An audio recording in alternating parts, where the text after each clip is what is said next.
왜 하나같이 사실 5월 한 달에 가정에 속한 이 모든 기념일들을 담아 놓았을까? 그런 생각을 한번 해보죠.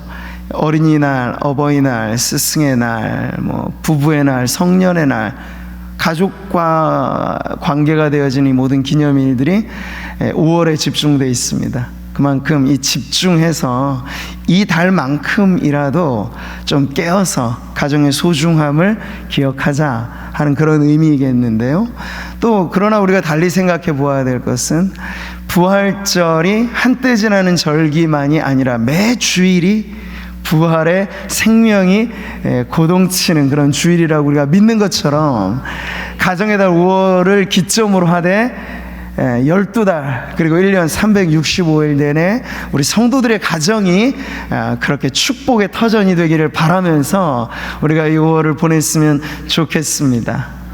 자, 오늘 말씀을 통해 축복이 넘치는 가정이라는 제목으로 함께 은혜를 나누겠는데요, 말씀에 들어가기 앞서 명작 한 점을 제가 그림으로 한번 띄워서 여러분들에게 감상하도록 보여드리겠습니다.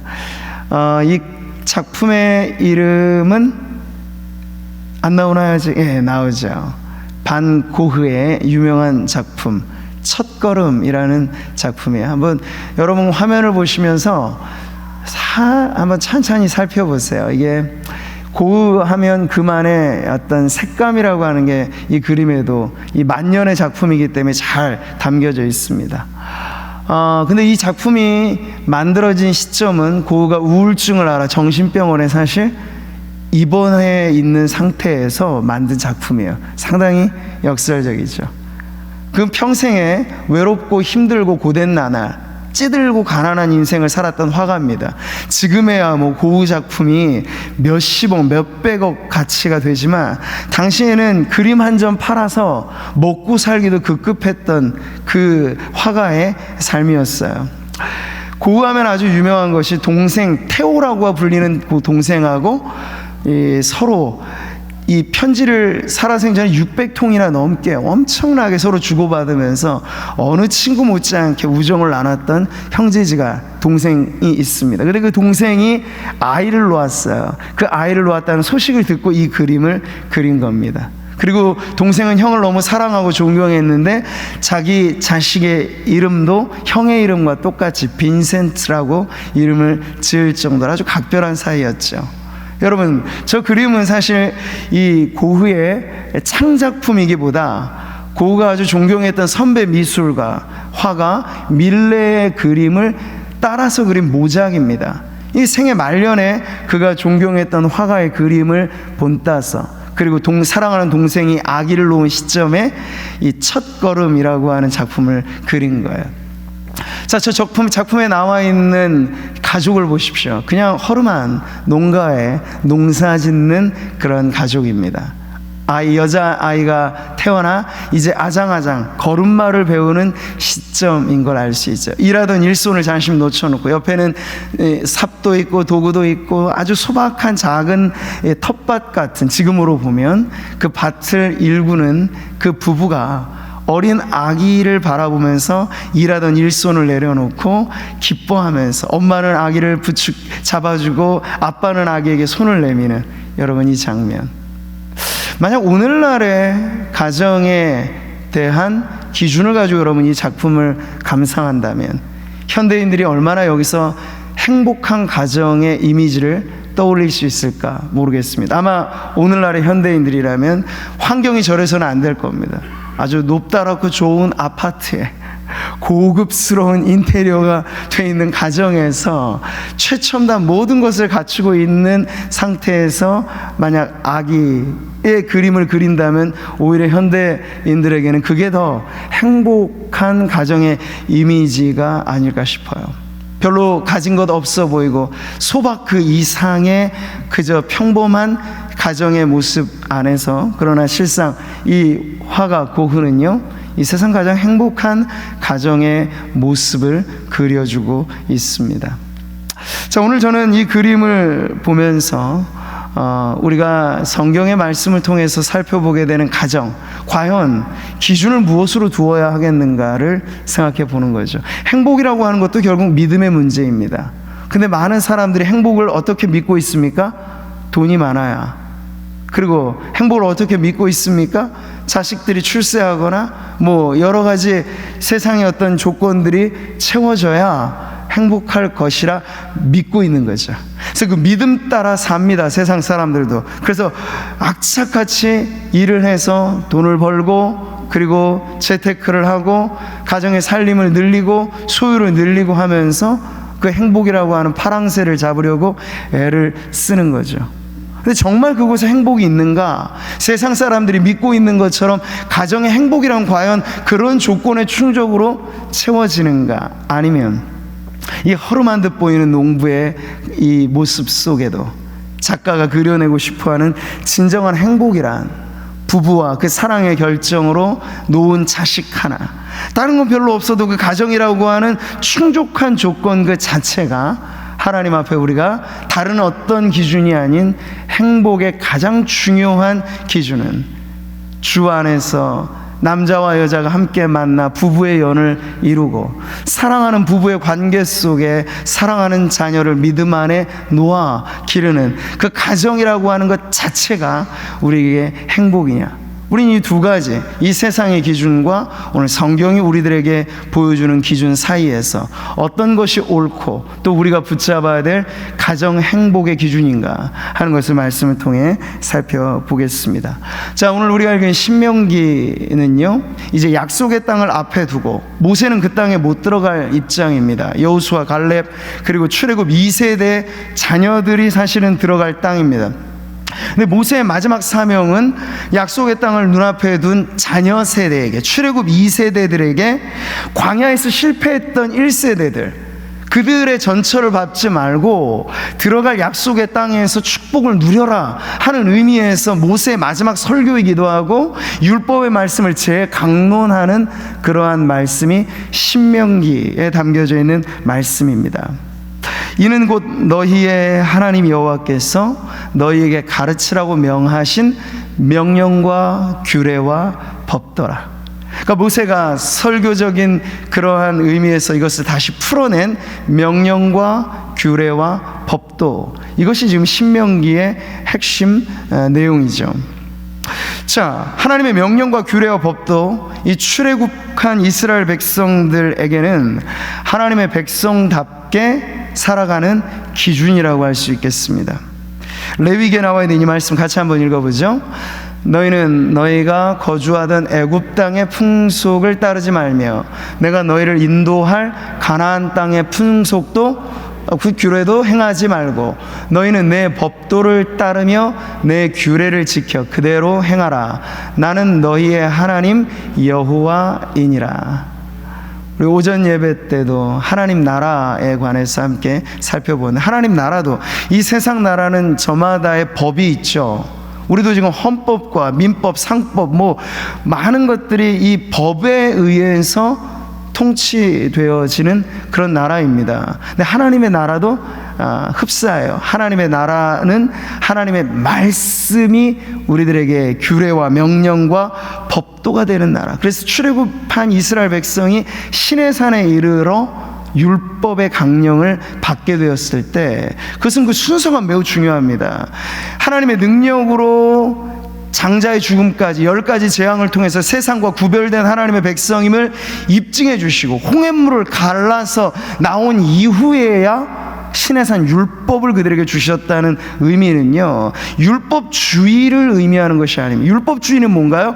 행위로서 구원에 이르게 된다는 인간의 종교입니다. 그러나 성경이 우리들에게 보여주는 것은 하나님의 능력으로 구원받은 하나님의 백성들이 전적인 은혜로 어린 양의 피를 발라서 이 장자의 죽음을 면한 이스라엘 백성들이 이제 하나님의 백성답게 살아가는 데 있어서 기준이 필요하기 때문에 하나님께서 이 말씀을 주신 거예요. 자, 이 말씀 보세요. 애굽 땅의 풍속, 이것은 이미 출애굽 기준으로 보면 지난날의 그들의 풍습이죠. 그러니까 애굽 땅에서 수백 년간 종살이하며 길들여졌던 세상의 문화, 노예 근성, 이런 것에 붙들리지 말라고 하는 거, 그 기준을 버리라는 거죠. 근데 또 하나 오늘 말씀해 보면 그들이 아직 가지는 않은, 앞으로 가게 될 가나안 땅, 약속의 땅, 그것은 미래적인 시점에서 그들이 만나게 될 문화라고 할 수 있겠어요? 근데 하나님은 그것도 기준 삼지 말라고 말씀합니다. 그러니까 애굽은 과거요, 가나안은 미래입니다. 근데 하나님의 백성들은 과거의 풍습이 기준이 아니고 미래의 가치관이 기준이 아니고, 하나님은 하나님의 백성들이 하나님의 명령과 규례와 법도를 기준으로 해서 오늘을 살고 내일도 살고 그렇게 주어진 모든 평생을 살아가라는 의미에서 이 말씀을 주신 겁니다. 그러니까 하나님의 이 율례와 규례와 법도라고 하는 건 하나님의 백성다움을 유지하고 그것을 더 성숙하게 길러내는 기준이라고 말씀하는 거죠. 오늘 2절의 말씀을 보세요. 너와 내 아들과 내 손자들. 지금 3대에 걸친 세대가 나오죠. 평생에 내 하나님 여호와를 경외하며.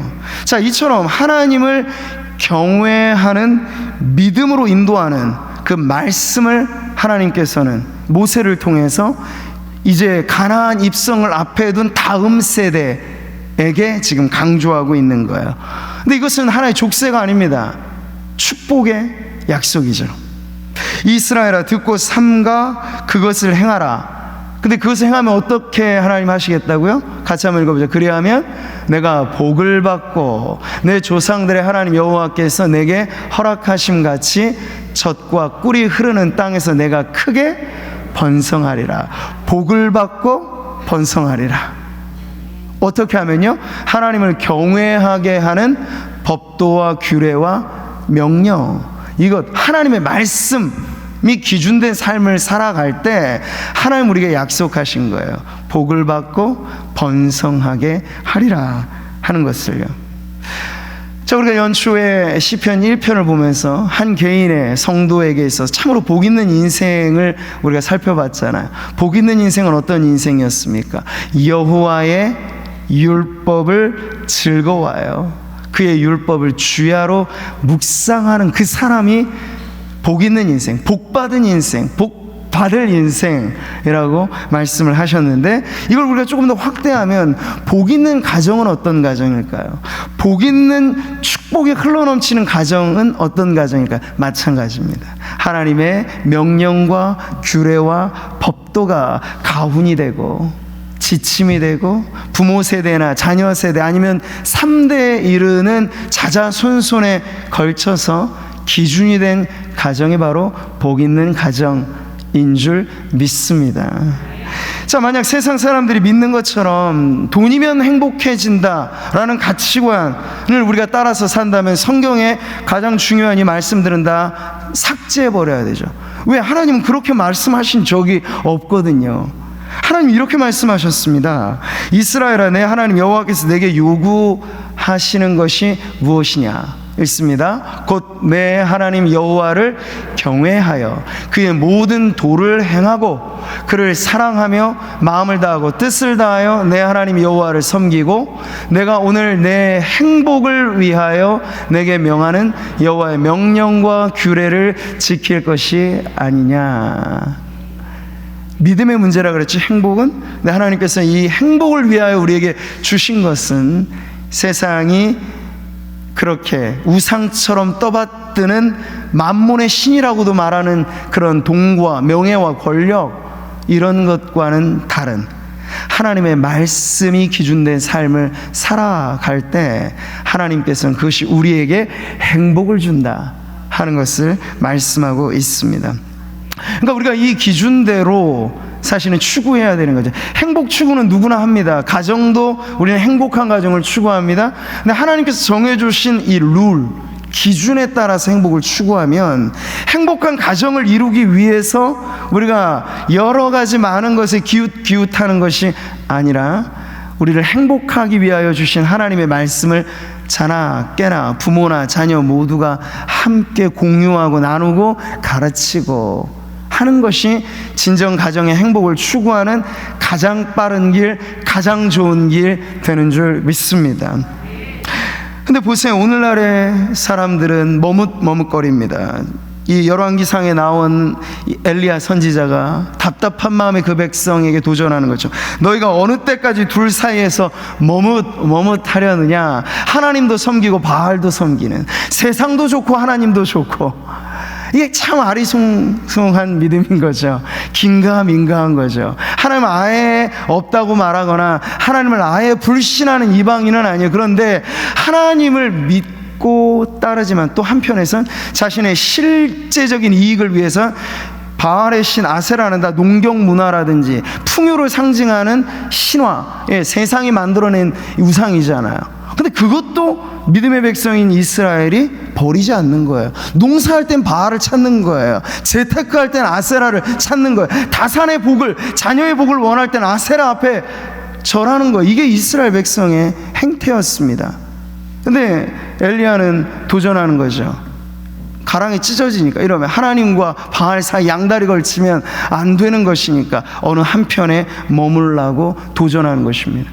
오늘날 우리가 대놓고 바알 신 우상을 섬기는 성도들은 없겠죠. 신주단지 모셔놓고 절하는 성도가 어디 있겠습니까? 그러나 보이지 않는 우상은 지금도 얼마든지 세상에 가득하니, 지금 그 우상이 바로 맘몬이라 불려지는 돈의 신. 얼마나 많은 성도들이 사실 하나님보다 더 강력하게 여겨질, 우리의 행복을 좌지우지할 만한 기준이라고 아예 믿어버리는, 세상과 다름없이 그 사이에 머뭇거리고 있는지 모르겠습니다. 예수님께서도 분명 말씀하셨죠. 너희가 하나님과 재물을 겸하여 섬기지 못하느니라.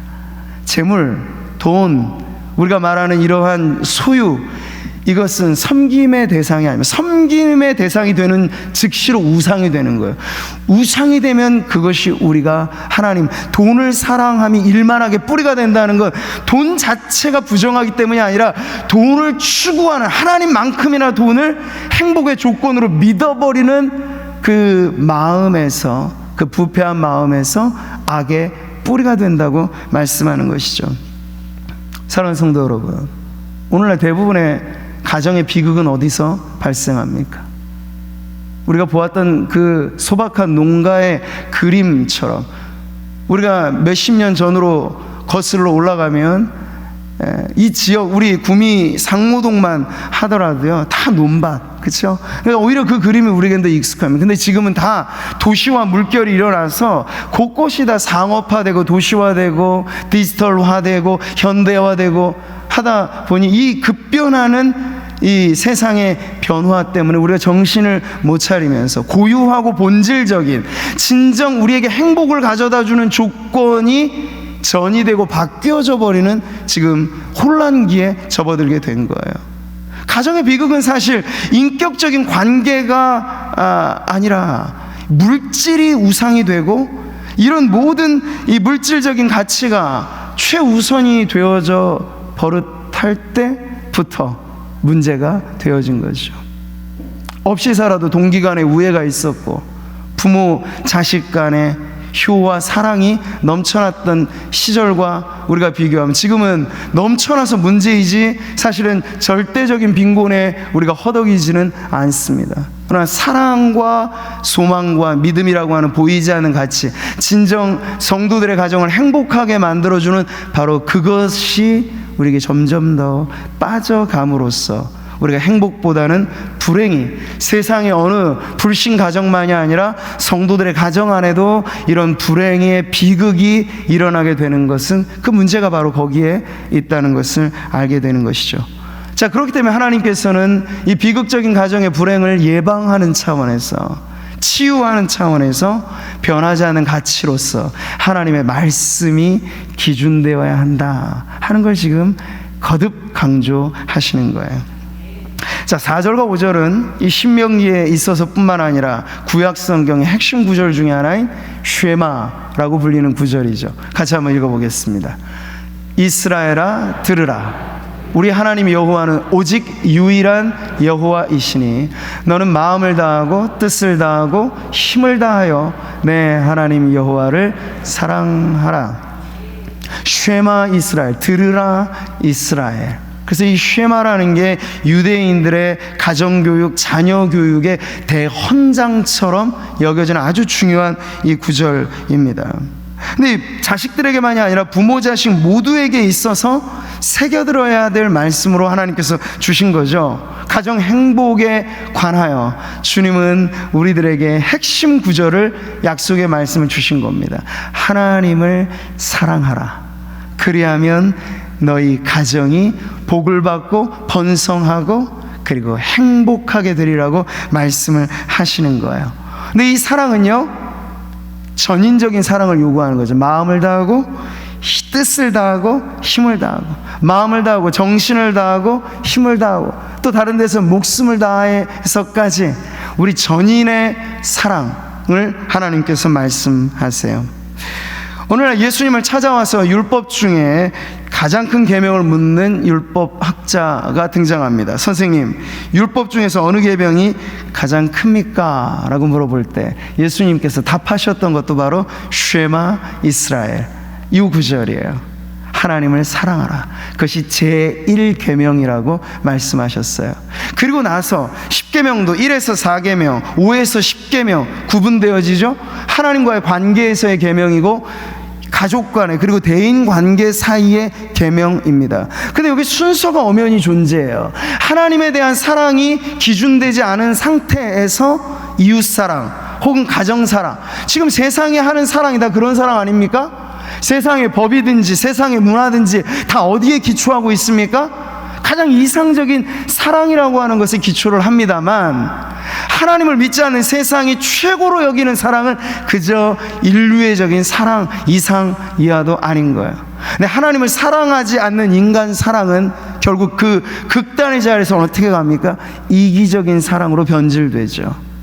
자신의 존엄성만을 강조하는 그러한 극단으로 치우치기 쉬운 것이 이 세상 사랑의 말로라고 하는 걸 우리는 볼 수 있습니다.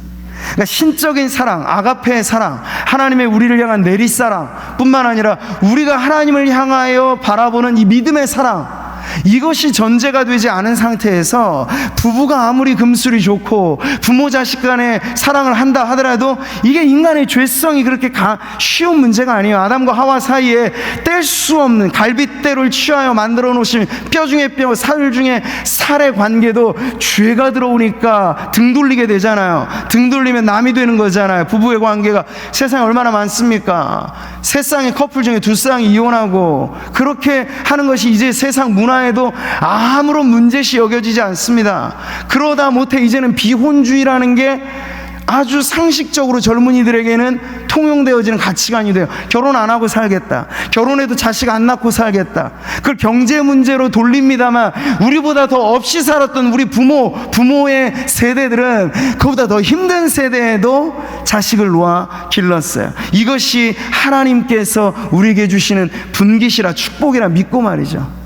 근데 지금 모든 걸 다 경제화, 경제 논리로 바꾸다 보니까 자식보다 오히려 돈의 기준이 더 우선하기 때문에 자식을 못 놓고 안 놓고, 아니 우리끼리 잘 살아보세 하면서 아주 이상한 가정의 모델이 지금 이 세상에는 만들어지고 있는 것이죠. 여러분, 이러한 자리에서 우리는 이 세상의 관계가 하나님의 근본 사랑, 오늘 쉐마가 강조하는 마음 다하고 뜻을 다하고 힘을 다하여 주 하나님을 사랑하는 그 사랑이 부부를 온전케 하고 자녀를 온전케 하고 가정을 온전케 해주는 것입니다. 이것 없이 그냥 내 힘만 가지고 가정을 꾸려가려면 이게 됩니까? 안 되잖아요. 자식도 내 마음 같지 않은 것이고, 부부지간엔 더더군다나 어렵게 지금 이 살벌한 세상 속에서 위태로운 가정을 얼마나 많은 사람들이 경험하고 있습니까? 근데 하나님의 사랑이 그 중심에 놓이게 되면 우리 힘 가지고는 서로 붙잡아줄 수 없는 그 한계 속에서도 남편은 아내를 사랑하되 그리스도가 교회를 사랑하여 자신의 목숨을 주심같이 사랑하는 용기와 희생이 생기는 거고, 아내는 남편을 존경하되 교회가 그리스도께 복종하는 것처럼 그렇게 따르는, 근데 둘 사이의 억압과 착취가 아니라 서로가 서로를 존중하는 사랑이, 이보다 더 이상적이고 아름다운 사랑이 있습니까? 근데 그 중심에 바로 하나님의 사랑이 있을 때 부부의 사랑도 온전해진다는 거예요. 여러분, 오늘 참된 행복을 가르쳐주는 이 기준, 우리 가정에 누가 우뚝 서 계셔야 됩니까? 가부장적인 문화 속의 남성 가장? 아닙니다. 오직 하나인 여호와 하나님이 우리의 가정의 주인 되시고 우리 가정의 중심 되시고, 그렇게 그 말씀으로 우리의 가정이 다스려질 때 이 세상 어떤 것에 기대지 않고도 우리는 그저 소박한 밥상에 모인 가족의 모습 그 자체에서 나는 참 행복하다, 우리 가정은 더할 나위 없이 만족하다 하는 그런 행복 넘치는 가정이 될 줄 믿습니다. 오늘 예배하고 또 우리 교회에 속한 모든 성도들의 가정은 저는 그와 같은 축복 넘치는 가정이 되기를 바랍니다.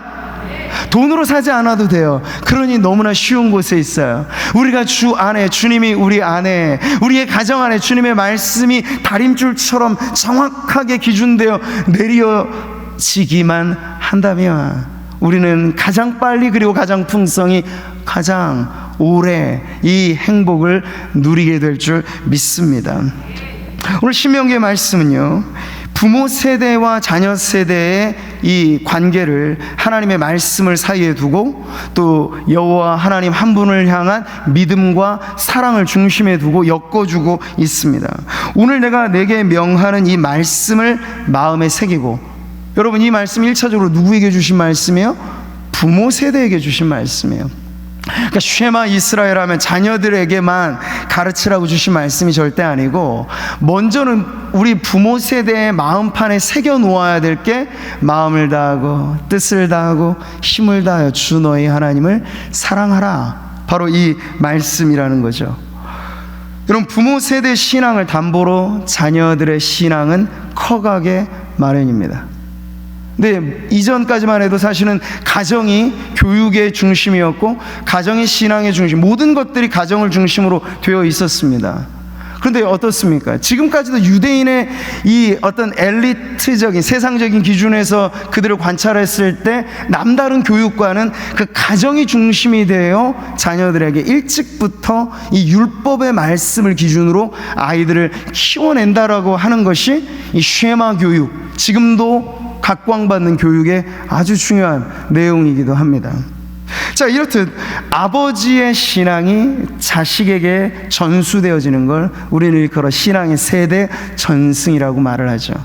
근데 그랬을 때 부모로서 우리가 신앙을 투철하게 지키지 않는데 그게 자녀 때로 넘어갈 때 깎아짐 없이 더 충만하게 되어진다는 것은 하나님의 은혜가 아니면 거의 불가능한 일이죠.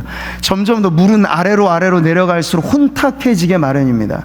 보세요, 아브라함의 신앙이 이삭 때까지만 내려가도 이삭은 아브라함 신앙 덕분에 아주 우물 파는 사람으로 복을 받습니다. 그런데 3대로 넘어갈 때 문제가 돼버리죠. 야곱 때로 가다 보니까 이제 속이는 자가 나오고, 정말 아브라함처럼 반듯한 신앙으로 차근차근 살아가는 것보다도 세상에서 허랑방탕한 구약의 탕자처럼 야곱의 신앙이 얼마나 좌충우돌하면서 자리를 잡아가는가, 그 3대로 넘어갈 때 벌써 문제가 생기는 걸 우리가 보고 있는 거예요.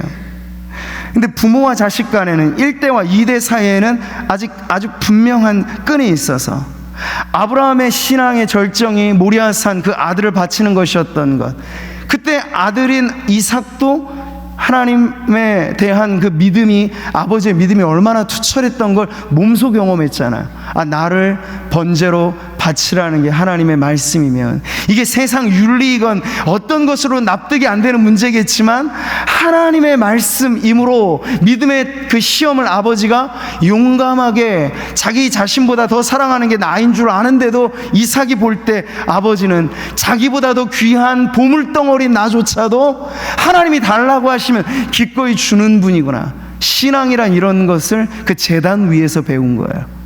그러니 이삭이 그저 덤으로 거저 얻은 것은 아닙니다. 이삭도 아주 어린 시절부터 아브라함의 손에 길러 믿음으로 자라갔기 때문에 이제 아브라함의 하나님이 이삭의 하나님이 되시면서 이삭이 누리는 복이 100배의 복을 누렸다. 성경을 보니까 이삭은 정말 아버지 그 신앙을 따라 고분고분 살아가는 그 믿음의 발자취를 이어가는 것 뿐인데 그의 인생에 하나님께서 얼마나 큰 축복을 주셨는가, 이게 나오는 거죠. 자, 부모 세대의 신앙이 그래서 너무나 중요한 것입니다. 우리 구미 상무교회는 3대뿐 아니라 4대 계속해서 이어지는 신앙의 세대 전승이 있는 가풍이 아주 좋은 교회예요. 지금까지는 잘 왔습니다. 근데 이제 지금부터 전수해주는 신앙은 언제나 그 당대의 문제예요. 지금 30대부터 50대까지 이 중심부를 이룬 허리충에 속해 있는 우리 가정은 그 이상의 신앙의 세대하고는 좀 차이가 있을 수 있어요. 그 이상의 세대는 제가 보았을 때 절대 복종, 무조건 순종의 세대였어요. 목회자가 무언가를 말하면 그 말 자체가 거의 하나님의 말씀격으로 받아들여졌던 세대가 그 세대죠. 근데 지금은 달라요. 진리의 말씀이 전하여져도 이 말씀이 사실은 세상의 가치관과 충돌되면서 100% 받아들여지기가 쉽지 않은 어려운 세상을 지금 우리는 경험하고 있습니다. 조금의 문제가 침투해 오더라도 신앙의 기본기가 다져져 있으면 그 문제를 내치면서 전진하는데, 신앙이 연약한 세대는 조금의 문제가 오더라도 주저앉거나 뒤로 물러가거나 하는 그러한 아주 여러 가지 많은 어려움들이 그대로 드러나는 세대이기 때문에 오늘 이 말씀은요, 지금 그 우리 교회로 말하자면 다음 세대를 책임지는 부모 세대로서 그 허리층에 놓여져 있는 우리 세대가 정말 가슴에 새겨야 할 말씀이라고 할 수 있겠죠. 여러분, 아브라함 링컨으로 말하자면 지금도 조사를 하면 미국인들에게 가장 존경받는 대통령 1순위에 그 자리를 지키는 인물이죠. 근데 아브라함 링컨은요, 어렸을 때부터 통나무집 살고 아주 가난에 찌든 삶을 살았어요. 아브라함 링컨에 대한 전기 작가가 말하기를, 하나님은 아브라함에게 성공할 만한 조건을 아무것도 안 주셨다. 다만 믿음의 어머니를 주셨을 뿐이다. 이렇게 말을 합니다. 그도 그런 것이 아브라함 링컨은 평생 두 어머니를 만났습니다. 첫째, 그를 낳아 길렀던 엄마는 9살 때 전염병에 걸려 죽고 맙니다. 근데 그 어머니가 세상을 떠나기 전까지 어머니는 마지막 유품으로까지 남겨준 게 성경책이었습니다. 그 어머니가 자식을 길러내는 하나의 가치관은 이것이었어요. 여러 번 읽어 이제 낡았지만 우리 집의 가장 값진 보배이니 받아라. 이것이 100에이커의 땅을 물려주게 된 것보다도 나는 더 기쁘게 여긴다. 이 성경책을 물려준 것을 나는 너무나 감사하게 여긴다. 내가 책 속의 진리의 말씀대로 살아간다면 내가 100만 에이커의 대주주가 되는 것보다 나는 기뻐할 것이다. 아주 신앙에 투철한 믿음을 가진 그 어머니가 9살 때까지 링컨을 길러낸 거예요. 근데 링컨이 진정 복을 받은 것은 어머니를 그렇게 여의고 나서 새엄마를 맞이하게 되는데, 그 어머니 역시도 믿음의 여인으로 힘들고 찌든 환경이지만, 그래서 아브라함 링컨의 아버지는 일찍부터 자식을 노동전선에 보내서 그냥 등짐 가득히 나무 해오라고 이렇게 시키는 아버지였어요. 근데 그 새어머니는 달랐습니다. 가치관이 달랐어요. 앞으로 이 아들이 성공하려면 어렵고 힘든 환경이지만 교육을 제대로 받아야 된다. 그래서 그 어린 아들에게 책 읽는 것을 강조하고 공부하는 것을 강조하면서 그렇게 교육적인 그런 기준에서 아이를 길러낸 끝에 아브라함 링컨은 지금 우리로 말하자면 흙수저고, 지금 우리로 말하자면 전혀 백도 없고 맥도 없고 아무것도 없는 그러한 맨 땅에서 하나님께서 쓰시는 귀한 일꾼으로 미국 역사에 길이 남는 대통령이 되어진 것이죠. 여러분, 이 연관관계가 그런데 있다는 거예요. 백악관을 기도실로 바꿀 정도로 신앙으로 살아갔던 그 링컨은 자신의 앞서 어머니의 신앙, 그 무릎팍에서 들었던 그 어머니가 전해주는 성경의 말씀, 달고 다른 그 성경의 말씀으로 이 가난을 이기고 환경을 뛰어넘어서 결국. 근데 지금은 말하더군요. 사람들이 이제 더 이상 개천에서 용나는 일은 없을 거라고. 천만의 말씀이에요. 지금도 하나님이 우리와 함께 하시면 맨 땅과 같고 인맥도 없고 백도 없고 돈도 없고 보태주는 것 없어도, 아니 하나님이 우리의 백이 되시면, 하나님이 우리의 전부가 되시면 왜 지금 그러한 일들이 없겠습니까? 오늘도 제가 아이들 이 축제에 축복하면서 늘 우리 다음 세대를 위하여 제가 기도하는 건 그거예요. 이 아이들 당대 우리 교회를 빛내는 일꾼만이 아니라 우리 구미 상모교회 주일학교 출신해서 나라를 빛내는 일꾼, 아니 나라뿐만이겠습니까? 세계를 무대로 뛰노는 하나님의 일꾼들이 세워지게 하옵소서. 저는 하나님이 충분히 우리 안에 그 일들을 이루실 줄 믿습니다.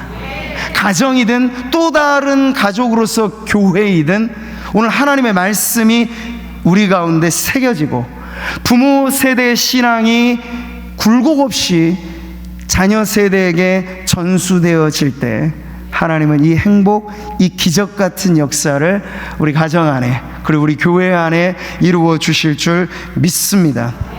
나를 사랑하고 내 계명을 지키는 자에게는 언제까지 약속, 은혜를 베푸신다고요? 천대까지. 천대를 여러분 세워보세요. 30년을 한 대수라고 보면 그거 계산하다가 우리 인생 다 가버릴 것입니다. 하나님은 후히 주신다는 거예요. 눌러대어 넘치도록 주신다는 거예요. 하나님을 존중히 여기고 하나님의 말씀을 사랑하고 곧 하나님을 사랑하는 믿음으로 세상이 어찌 말하건 우리가 이전에 경험했던 애굽 같은 과거나 우리가 앞으로 살아갈 AI가 주름 잡을 미래의 세상이나 상관없어요. 우리는 우리의 유일한 법도와 명령과 규례로서 우리를 우리답게 만들고 세상과 구별된 거룩한 가정이요 거룩한 백성으로 만드는 하나님의 말씀을 붙잡고 살아가면 천대에 이르도록 영원 무궁히 하나님의 축복이 우리와 함께 하실 줄 믿습니다. 그 축복이 오늘 예배하는 우리 성도님들의 가정에 임하시기를 주님의 이름으로 축원합니다.